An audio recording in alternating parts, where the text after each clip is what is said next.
On this episode of Roadtrip, we wander around the outskirts of Las Vegas on the iconic Fremont Street in pursuit of the city's most iconic neon signs. Not only do we continue to put the new Fujifilm 100sii digital medium format camera through its paces, but we test out our brand new DreamFX and magnet mount filter system. So buckle up, it's time for a road trip.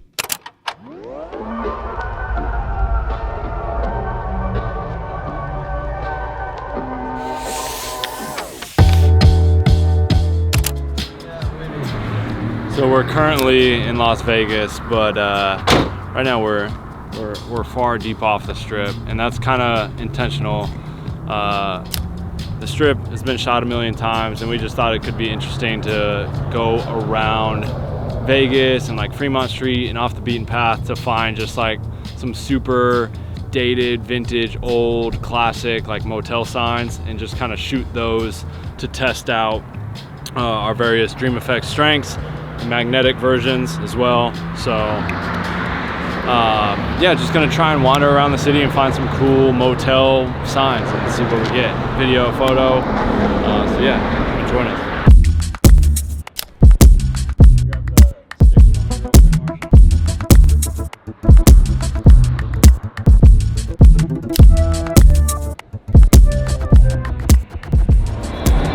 Oh, that's the one. All right, so I found a pretty good frame here.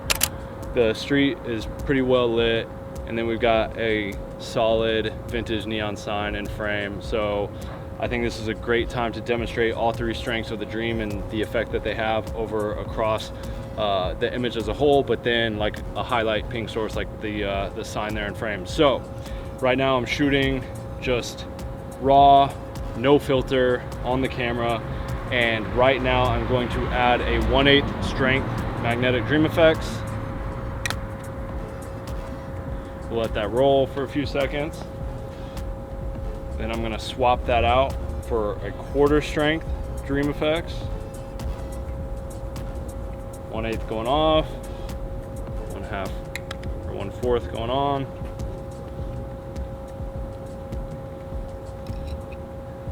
We'll let that roll for a second. Yeah, I mean, that's pretty significant. And now from the 1/4, we'll go to the 1/2.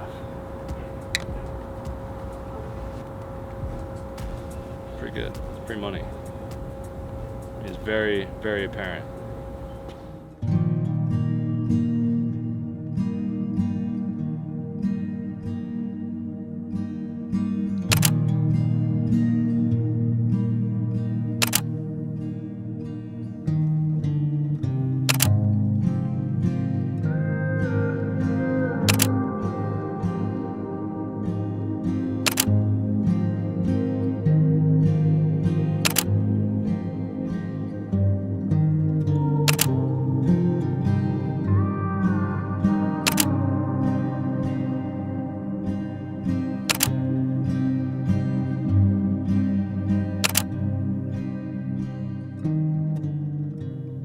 Yeah, right now, just kind of been walking around Fremont Street, Fremont area, just looking for older, cool neon signs, maybe stuff that's not photographed and shot as much.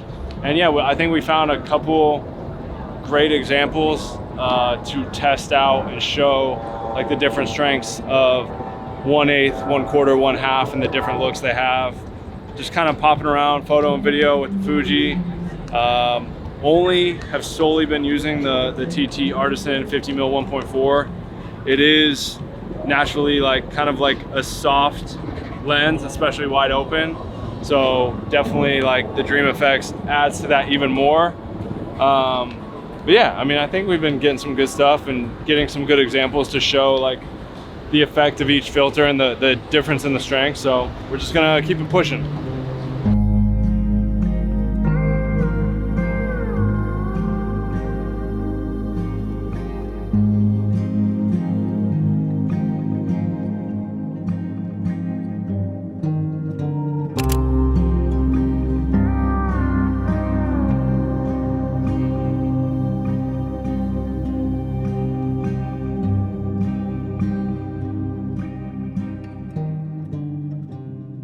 Oh, that's the one.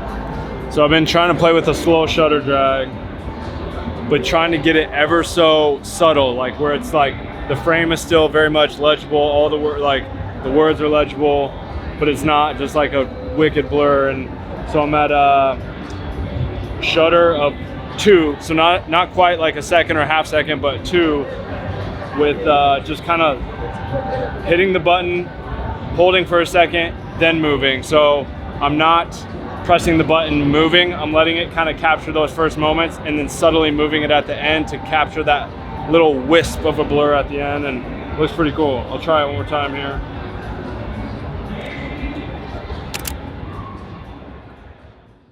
So I'm back in our new studio here at the Prism Lens FX warehouse where we started the day. Unfortunately, we didn't get we forgot to get like this wrap up and button up moment of the video out in Vegas. One, because it was a very, very long day. And honestly, we were extremely tired at the end and just forgot about doing a closeout. It was also very loud and noisy out there, so it was hard to really do any sort of talking bits or moments while we were out there just because of how loud it was. And yeah, we were tired, we went to bed. We got back yesterday and we realized, oh shoot, we didn't do a closeout. So this is kind of that closeout of that video. So hopefully you guys enjoyed kind of just tagging along with us on this journey, seeing the filters and products being used in kind of this everyday workflow and just real life scenarios and situations. And hopefully you guys pulled some information away from those videos, just little tidbits and talking moments that we did throughout the video. So hopefully you guys learned something. Hopefully it was entertaining, educational in some sort of capacity. If you guys would like to see more content like this, we'd love to continue doing this. So make sure to like, comment, subscribe. We're thinking about doing a Fujifilm camera review once I get my hands more testing on the camera itself. We're thinking about doing, just more tutorials and gear reviews and different things. So yeah, we're just excited to continue to build out this channel and hopefully you'll follow along for the journey. So appreciate y'all. Peace. See you on the next one.